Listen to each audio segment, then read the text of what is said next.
So viewers আসসালামু আলাইকুম। আজ আপনাদের সামনে নতুন একটা ব্লগ নিয়ে হাজির হলাম। তো আজ আমি কি করতেছি দেখেন, আজ আমি জলপাইয়ের আচার দিব।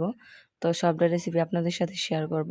তো দেখেন এগুলো আগে ধুয়ে মুয়ে সিদ্ধ দিয়ে নিতেছি। এদিকে আবার কি করলাম, সরিষা যেহেতু গ্রামের সরিষা, তো দেখলাম যে ধুলে ভালো অনেক। তো গ্রামের মানুষ তো একটু অন্য ধরনের, তো কি করলাম এগুলো একটু ধুয়ে নিলাম, যে ধুলে বালুটা হয়তো বা একটু দূরে সরে যাবে। তো ধোয়া শেষ। এদিকে আবার কি করলাম, আপনার সরিষা বাটা আর রসুন বাটা, দুটা রসুন একটু ছেঁচা দিয়ে নিলাম, যার কারণে রসুনটা ছেঁচা দিলে একটু ভালো হয়তো বা হবে। এদিকে আবার দেখা গেল যে জলপাইগুলা সিদ্ধ হয়ে গেছে।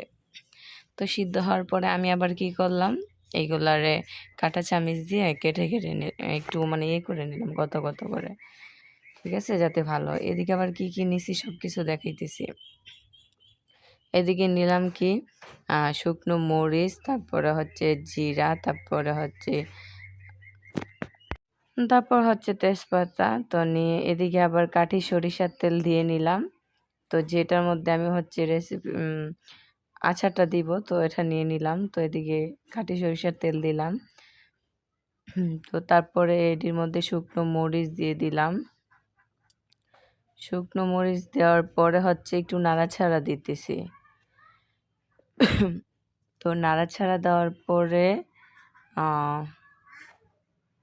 ভালো করে আগে নাড়াচাড়া দিয়ে নিলাম, যেহেতু শুকনা মরিচটা একটু মানে কাঁচা কাঁচা থাকে তার জন্য। তারপরে বাদবাকি মশলা দিয়ে দিলাম। তারপরে একটু পরে সরিষা বাটা, এতটা না, একটু রেখে দিয়ে সরিষা বাটাটাও দিয়ে দিলাম। তারপরে আবারও নাড়াচাড়া দিতে শুরু করলাম।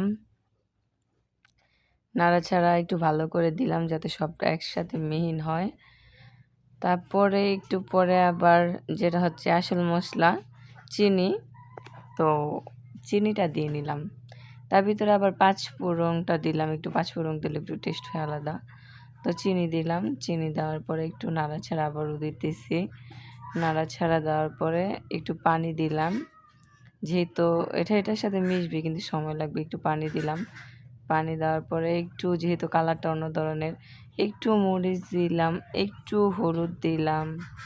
আর ধনিয়ার গুঁড়াটা, সেটা ধনিয়ার গুঁড়া, এটা একটু বেশি দিলাম, কারণ ধনিয়া মানুষ এমনিতেও দেয় একটু বেশি। তো কালারটা একটু অন্যরকম হয়েছে, কালার না ভালো, মানে কালার সুন্দর হইলে আমার কাছে কোনো কিছুই ভালো লাগে না, তার জন্য দিয়ে দিলাম। তারপরে নাড়াচাড়া দিয়ে একটু পরে নাড়াচাড়া দেওয়ার পরে আপনার যেই জলপাইগুলো রাখছিলাম সিদ্ধ করে, সেইগুলো হাতে নিলাম। হাতে নেওয়ার পর একটু